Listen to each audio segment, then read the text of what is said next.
a rainha das epístolas,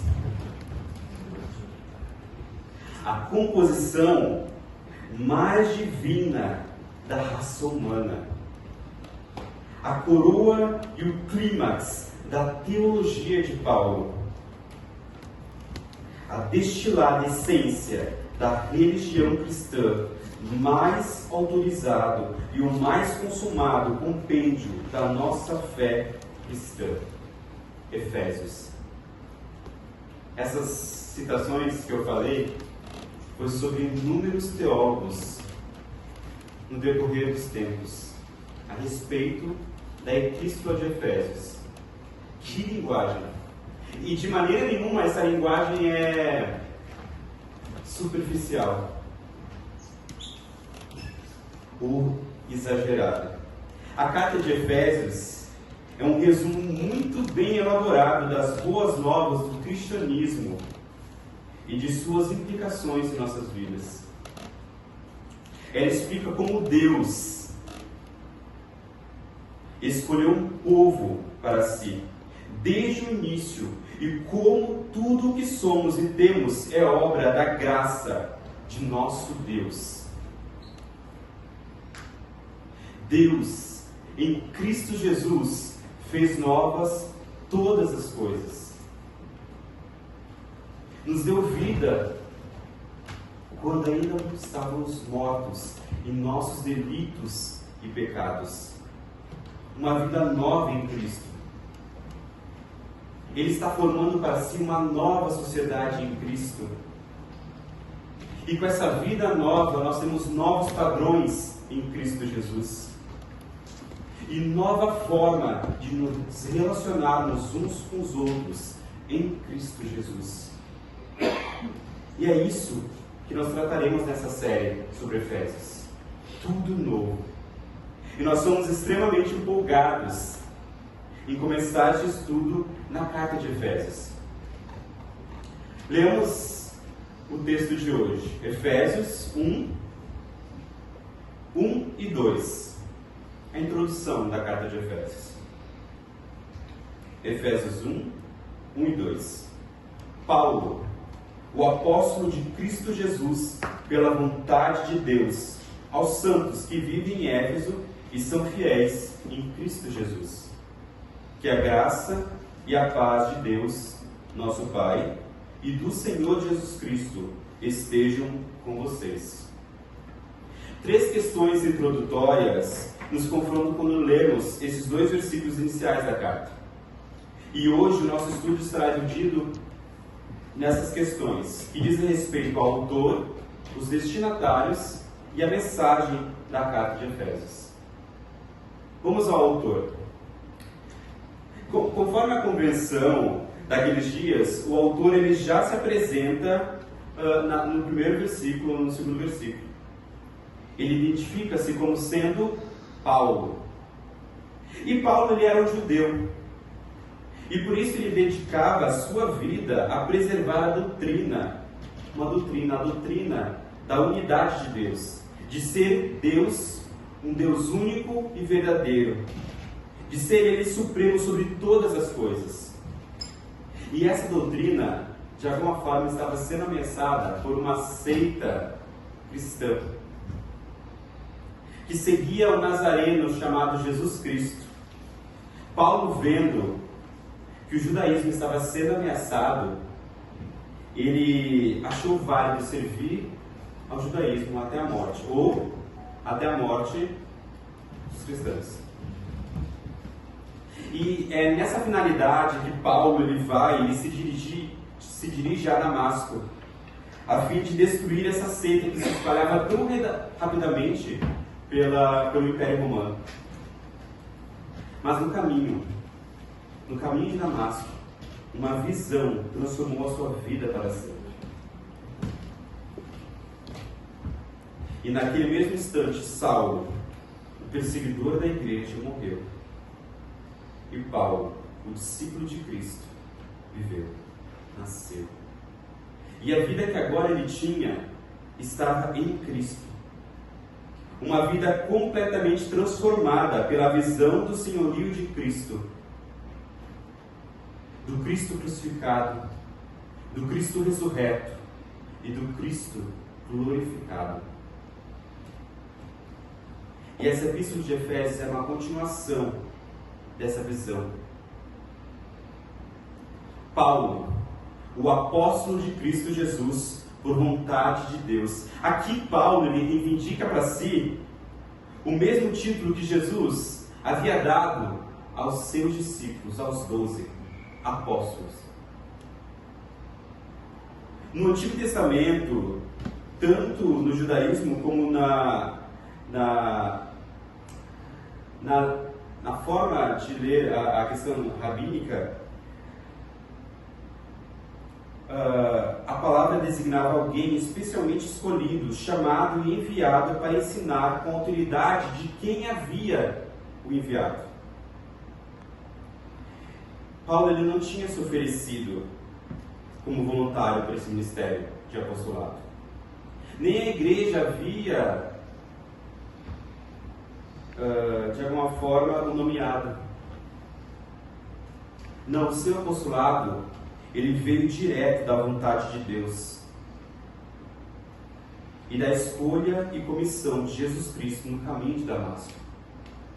Paulo, o apóstolo de Cristo, pela vontade de Deus. E sendo assim, nós devemos escutar a mensagem de Efésios com a devida atenção e extrema humildade. Nós devemos considerar o seu autor não como um indivíduo que qualquer que esteja apenas falando de opiniões pessoais, ou como um mestre humano que seja dotado, mas porém falível, nem mesmo como o maior herói missionário da igreja cristã. Ele é o apóstolo de Cristo Jesus, por vontade de Deus, e portanto um mestre cuja autoridade é precisamente a autoridade do próprio Jesus Cristo, em cujo nome e por cuja a inspiração Paulo escreve. Paulo, o apóstolo dos gentios, ele encontrava-se preso em Roma, mas estava livre para ensinar. E talvez, mais importante ainda, ele podia meditar e colocar no papel todas as suas meditações. Durante esse período que ele esteve preso, o apóstolo escreveu as importantíssimas cartas de Colossenses, de Efésios, de Filemão e possivelmente de Filipenses. A carta de Efésios foi escrita provavelmente em 62 depois de Cristo, 30 anos mais ou menos depois da sua conversão. Foi depois de alguns anos no deserto de Damasco estudando, de muitos anos a serviço da obra missionária, de muitas lutas, até mesmo físicas, corporais. Foi depois de ter sido apedrejado, de ter estado muitas vezes sem comida e sem seus companheiros, tendo esse homem passado a viver cada vez mais na presença de Deus, ele escreve a carta de Efésios. Essa carta é como se fosse o auge, uma descrição inspirada dessa vivência com Cristo e ao mesmo tempo uma profunda inspiração do Espírito Santo. Em todas as epístolas, Paulo ele expõe, ele explica o caminho da salvação, ele trata de doutrinas específicas e de discussões e controvérsias que tinham surgido nas igrejas. Mas o peculiar traço da característica da Epístola de Efésios é que aqui há muita pouca controvérsia. E isso porque o seu grande interesse foi dar aos Efésios e aos outros aos quais a carta era dirigida uma visão panorâmica da maravilhosa e gloriosa obra de Deus em Cristo Jesus, a salvação e a redenção do seu povo, uma nova sociedade do reino de Deus. E é essa carta que nós temos em mãos hoje, a carta de Efésios. Vejamos agora os seus destinatários, para quem Paulo havia escrito a carta. Na segunda parte do versículo 1, Paulo emprega vários termos para descrever os leitores. Em primeiro lugar, eles são santos. E santo é uma palavra comum das Escrituras. Os vasos do Senhor são santos, os utensílios que eram utilizados para a adoração no templo eram santos, as vestes usadas sobre a lei eram santas, que tinham sido separadas do uso comum para as necessidades do culto público, ou seja, para a adoração. Paulo ele não tinha usado essa palavra para se dirigir a alguma elite espiritual dentro da congregação. Nem uma minoria de cristãos excepcionalmente piedosos, mas sim a totalidade do povo de Deus. O povo de Deus era santo. Eles eram santos, chamados de santos porque eles eram separados para adoração a Deus. A palavra santo não significa uma pessoa que não peca. Pelo que vimos, santo quer dizer uma pessoa separada para Deus.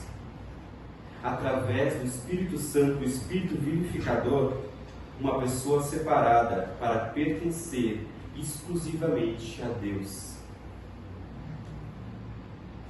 Santo significa que você foi separado para adorar a Deus. E quando nós pecamos, nós negamos essa posição de povo santo. Mas nós não deixamos de ser santos porque pecamos. Porque essa é uma posição concedida pelo sacrifício de nosso Senhor Jesus Cristo na cruz, onde Ele nos comprou com um alto sangue, pelo um alto preço, o seu glorioso sangue. Santos em Cristo, povo separado de Deus para adoração. E como cristãos, e como igreja, nós somos santos. Ou seja, um povo separado para Deus, para adoração a Deus, para a glória de Deus. Na carta de 1 Coríntios, no capítulo 10, versículo 13, Paulo fala: portanto, se vocês comem, ou se vocês bebem, ou fazem qualquer outra coisa, façam isso para a glória de Deus. Todas as coisas que nós fazemos devem ser para a glória de Deus. Porque nós somos um povo separado para a adoração a Deus. Tudo que você faz deve ser para a glória de Deus. Em segundo lugar, Paulo fala que eles são fiéis. E a palavra fiel, que também descreve os leitores, significa aqueles que se comprometeram com Cristo, aqueles que pela graça de Deus foram traídos de um mundo perdido para o reino do Filho do seu amor. Ser fiel é uma mudança de posição, não geográfica, mas mental, quanto a quem Jesus Cristo é e quanto a quem todos os outros senhorios do mundo são. Não apenas tomamos esse passo quando nos batizamos, mas continuamos nos identificando com Cristo permanentemente em tudo que somos e fazemos. Isso diz respeito à integralidade de quem você é. Nós não podemos compartimentar a nossa vida. Quando você é uma coisa ou alguém em determinado lugar e em outro você é outra coisa, você é uma pessoa falsa. Não é autêntico. Não é fiel.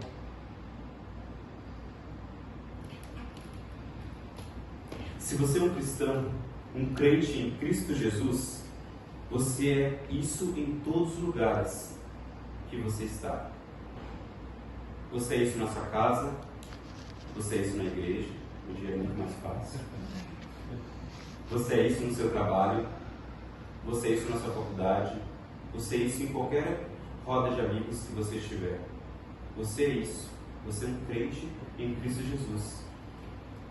Seja você um empresário, seja você um professor, um advogado, um músico, seja você um político, seja você qualquer coisa, você é um crente em Cristo Jesus.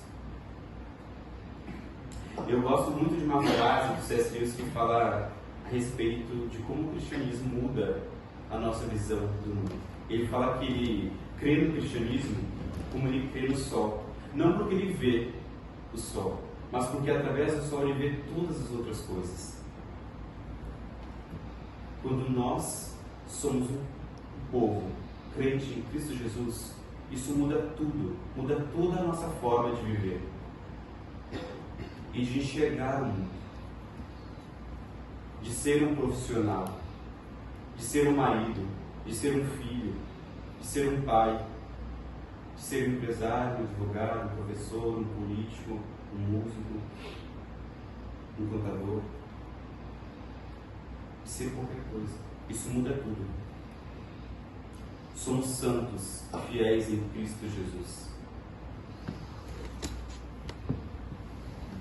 Em terceiro lugar, os leitores de Paulo estão em Cristo Jesus. E essa expressão-chave da carta já ocorre aqui, logo no início da carta.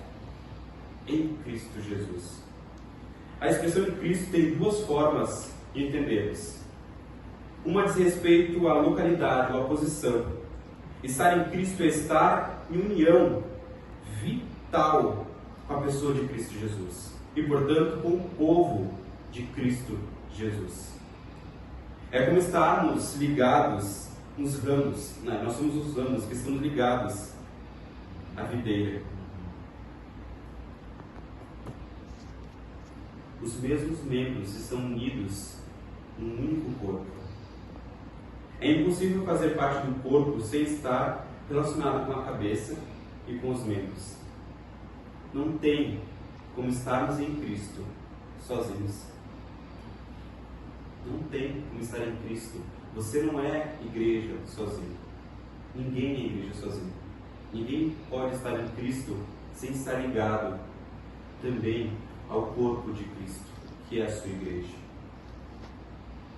a qual Ele se entregou por ela. E uma outra forma de nós entendermos em Cristo diz respeito à instrumentalidade. Ou seja, somos santos e fiéis pela instrumentalidade de Cristo Jesus. O instrumento que nos torna santos e fiéis é a obra de Cristo Jesus na cruz. E sobre isso nós veremos muito mais nos próximos capítulos dessa série. Mas muita coisa que a epístola de Efésios desenvolve mais tarde está aqui como um botão de uma flor, que irá desabrochar no decorrer da carta. O Novo Testamento, especialmente Paulo, afirma que ser um cristão é, em essência, estar em Cristo Jesus, unidos a Ele, por meio dele e com o povo dele. Em quarto lugar, os leitores de Paulo estão em Éfeso. Alguns estudiosos declaram que esta carta ela foi escrita originalmente como um documento que havia de ser circularia entre as igrejas da região de Éfeso, e não apenas somente para aquela igreja de Éfeso. Neste aspecto, ela é semelhante à carta de Apocalipse, que foi escrita e endereçada a Éfeso e também a outras igrejas da Ásia. A descrição que Paulo dá dos seus leitores é, portanto, compreensível. São santos porque pertencem a Deus, são fiéis porque se comprometeram com Cristo Jesus e têm dois lares, porque residem igualmente em Cristo e em Éfeso. De fato, todos os cristãos são santos e fiéis e vivem tanto em Cristo quanto neste mundo. Tanto nos lugares celestiais quanto na terra. E muitos dos nossos problemas espirituais surgem de nosso esquecimento de que somos cidadãos de dois reinos. A nossa tendência normalmente é seguir a Cristo e rejeitar o mundo, ou ficar preocupados com o mundo e se esquecer de que também estamos em Cristo Jesus. E isso é algo extremamente importante para uma igreja que está sendo plantada. Uma igreja que está sendo plantada em uma cidade, neste mundo, em São Paulo. Nós estamos em São Paulo e em Cristo Jesus. E muitos cristãos, eles culpam o ambiente da cidade pelos problemas da sociedade. De alguma forma, eles odeiam as cidades. E muitas vezes nós olhamos para o interior como um lugar bem mais fácil de ser santo, né? Onde tem menos problemas, onde a sociedade é mais tranquila. E essa perspectiva teológica espera que o ministério na cidade, que as igrejas nas cidades façam muito pouco para mudar aquela cidade. E também enxergam o evangelismo como algo extremamente difícil, se não impossível de acontecer. Há muitas igrejas que são como fortalezas, que estão amontoando crentes ali, e que não têm nenhuma atuação com o mundo fora e nem querem ter nenhuma atuação com a sociedade onde vive. Porque é uma sociedade pecaminosa. E nós estamos separados dessa sociedade. Nós estamos somente em Cristo Jesus. Mas há também aqueles que olham para a cidade, se esquecem da pecaminosidade, da rebelião que há no mundo contra o governo do nosso Deus, nosso Senhor Jesus Cristo. Essas pessoas, normalmente, elas perderam o contato com a necessidade da conversão do coração e da vida das pessoas na cidade. E há também um problema de pensar que a redenção em Cristo Jesus é apenas para o propósito de perdoar os pecados e permitir a nossa vida no céu.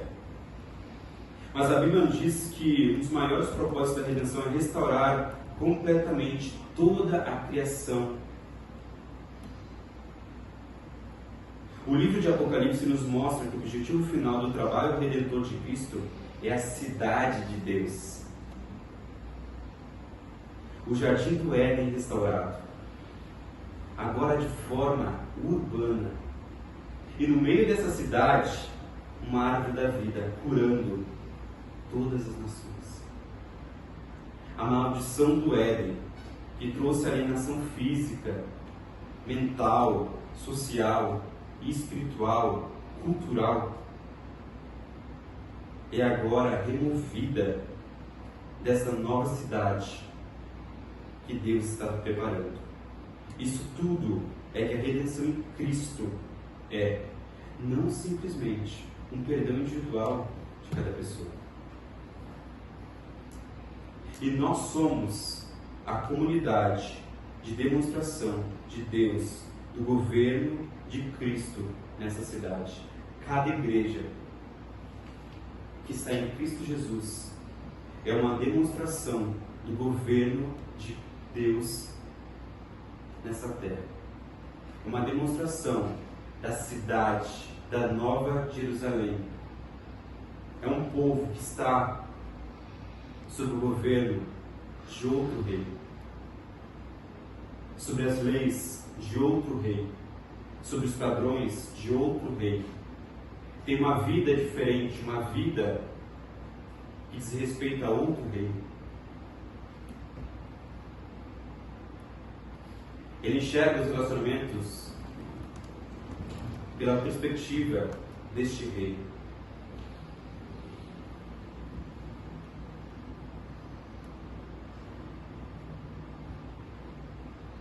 E nós somos essa demonstração.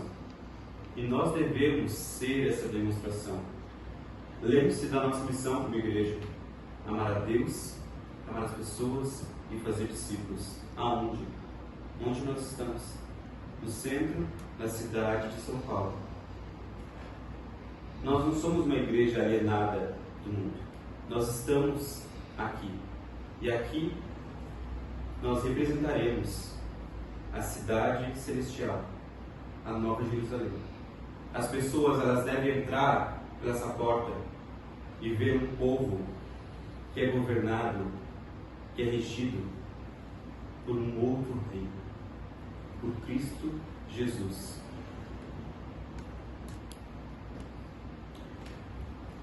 Vamos para a mensagem.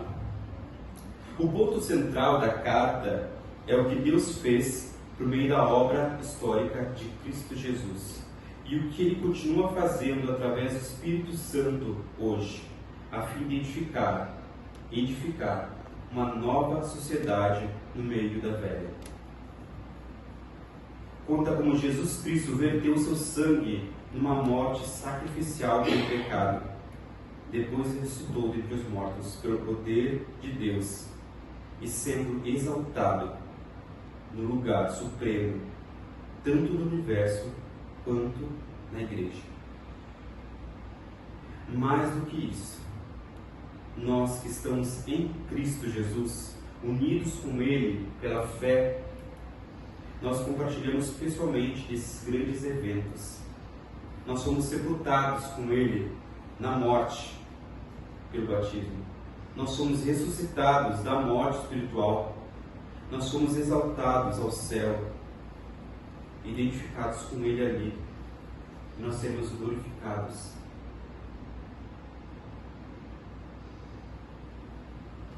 Nós somos reconciliados com Deus e uns com os outros. Como resultado, mediante Cristo e em Cristo, nós somos nada menos de uma nova sociedade de Deus. A nova humanidade que Ele está formando para si, que inclui judeus e gregos. E por que não dizer hoje, politicamente de direita e de esquerda, instruídos e não instruídos, ricos e pobres, corintianos e palmeirenses, aqui em São Paulo. Deus está formando para si uma comunidade no meio deste mundo. E como os Efésios nos apresentam, nós somos a família de Deus Pai, o corpo de Jesus Cristo, seu Filho, e o templo do Espírito Santo. E com isso em mente, nós podemos analisar o todo da carta. Como a carta é dividida. No capítulo 1 até o capítulo 2, versículo 10, nós temos uma nova vida que Deus nos deu em Cristo Jesus. No capítulo 2, 11 até o 3, 21, nós vemos a nova sociedade que Deus está criando em Cristo Jesus. No capítulo 4, 1 até o 5, 21, com a nova vida que Deus nos dá, vem um novo modo de viver, novos padrões que Deus espera dessa nova sociedade. E do capítulo 5, 21 até o 6, 24, nós vemos uma nova forma de nos relacionar. Marido e mulher, os pais e os filhos, os senhores e os servos, e o mundo espiritual à nossa volta. O tema central da carta é a nova sociedade que Deus está formando em Cristo Jesus. O que é e como veio a existir por meio de Cristo. Com suas origens e a natureza foram reveladas a Paulo seu crescimento através da proclamação, a importância de vivermos uma vida digna dessa nova sociedade e como será consumada futuramente quando Cristo apresentar a sua noiva, a igreja, a si mesmo, como esplendor, sem mácula, nem ruga, nem coisa semelhante, mas santa e sem defeito.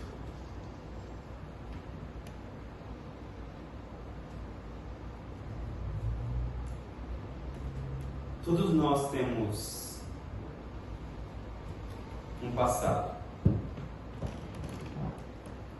Todos nós temos uma história de criação. Todos nós, muitas vezes, temos traumas, temos mágoas. E muitas dessas mágoas nem foram curadas. Por mais que nós sejamos, e hoje uma das orações foi falado isso, por mais que nós sejamos santos e fiéis em Cristo Jesus, muitas vezes nós deixamos que essas coisas que aconteceram no nosso passado dominem o nosso presente e o nosso futuro. Talvez você foi criado por um pai ausente ou agressivo. E muitas vezes você pode estar replicando isso na sua vida. Talvez você foi criado por uma mãe ausente ou até mesmo agressiva. E também você está replicando isso na sua vida como uma mãe. Ou talvez você nem conheceu os seus pais. Talvez você foi criado num lar onde havia muitas brigas, onde havia até mesmo brigas físicas, onde a sua mãe era agredida. E muitas vezes você pode estar replicando isso na sua vida agora, com a sua esposa. Pode ser que não fisicamente, mas às vezes por meio das palavras que ferem muito mais às vezes. Porque ela confiava em você, ou ele confiava em você, ou seu filho confiava em você. Talvez alguém tenha dito para você que você não era nada, que você não era capaz, que você não era ninguém, que você não era inteligente. E talvez você não consiga se desvencilhar dessa forma de pensar. Talvez você esteja fazendo daquela, se alguém me bate, eu bato também. Se alguém me fere, o filho também. Na sua vida. Mas nós temos uma boa notícia do Evangelho, as boas novas de Cristo Jesus. Em 2 Coríntios 5,17 foi o texto que nós abrimos o nosso culto. Paulo fala assim: e assim, se alguém está em Cristo, é nova criatura, e as coisas antigas já passaram, eis que tudo se fez novo.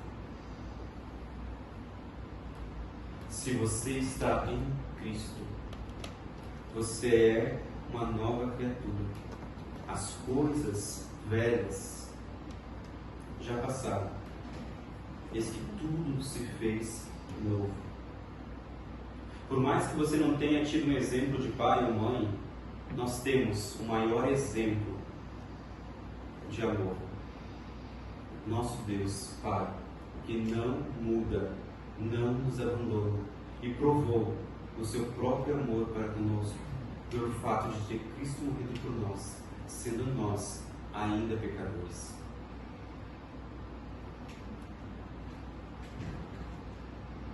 Por mais que alguém o agrida hoje e você pense em revidar, lembre-se de Cristo na cruz. onde morreu por nós, por um povo que negava, por um povo que estava em rebelião com o seu reino, por um povo que o bateu, que o açoitou. Essa palavra fora. E o crucificou na cruz. Se alguém disse que você não era nada, ou ninguém não seria nada, lembre-se que em Cristo você é uma nova criatura. Você é agora filho de Deus. E não tem nada maior do que isso. Nada maior do que essa identidade de ser filho de Deus. Você é alguém. E foi por esse alguém que Cristo morreu. Mas talvez você hoje, que está me ouvindo, não esteja em Cristo Jesus ainda. Não tenha ainda o reconhecido como seu Senhor e Salvador.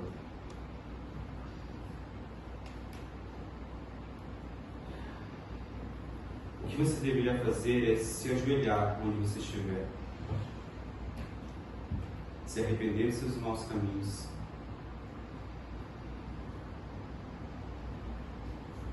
e se voltar a esse Deus que se entregou por você na cruz, e não sair deste lugar até que você esteja em Cristo Jesus. E assim, as mesmas boas novas também valerão para você. Você estará em Cristo Jesus, e assim será uma nova criatura, e as coisas velhas já passaram, e eis que tudo se fez novo. Tudo novo se fez. E para concluir, boa parte da mensagem de Efésios é antecipada na saudação inicial que Paulo dá, que a graça e a paz de Deus, nosso Pai, e do Senhor Jesus Cristo estejam com vocês. E é verdade que esta era uma saudação costumeira da época, uma forma de iniciar as cartas, uma forma cristianizada de saudação hebraica e grega naquela época. Mesmo assim, nós podemos ter certeza de que nada que saiu da pena de Paulo foi por acaso ou meramente casual. Pelo contrário, esses dois substantivos são especialmente apropriados no começo da carta de Efésios. Graça indica a iniciativa salvadora e gratuita de Deus.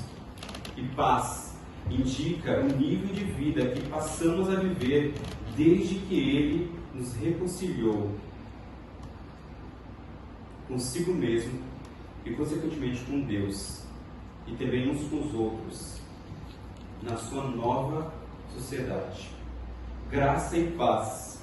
Portanto, são palavras-chave na carta de Efésios, e nós veremos essas palavras no decorrer de toda a carta de Efésios, inúmeras vezes. Em 6,15, as boas novas são chamadas de o Evangelho da Paz. Em 2,14 está escrito que o próprio Jesus Cristo é a nossa paz, porque fez a paz pela sua cruz. No versículo 15. E depois veio e evangelizou paz aos judeus e aos gentios, nos versículos 17.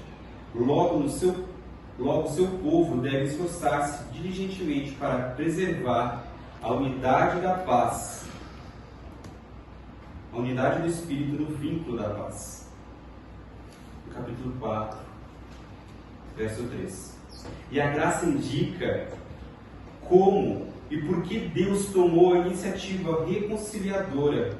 A graça, pois, é sua misericórdia livre e não merecida.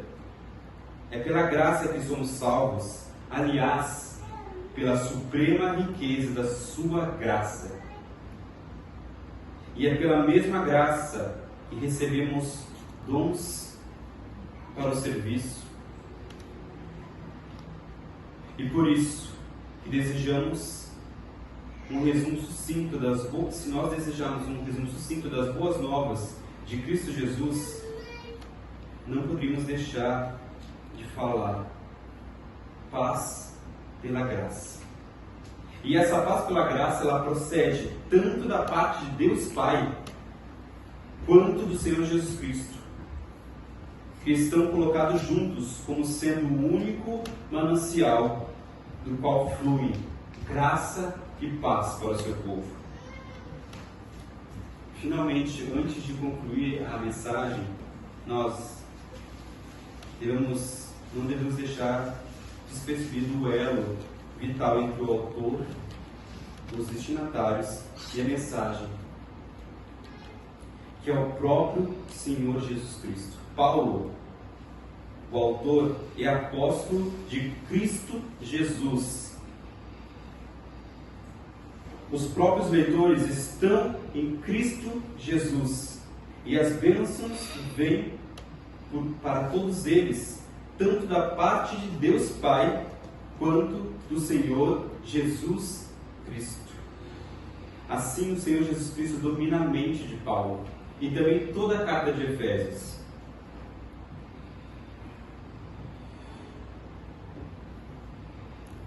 Parece que Paulo ele se sente compelido a incluir Jesus Cristo em cada frase que ele escreve, pelo menos agora no começo da carta. Pois é através de Jesus Cristo e em Cristo que a nova sociedade de Deus veio a existir. Deus, em Cristo Jesus, fez todas as coisas novas. Vamos orar?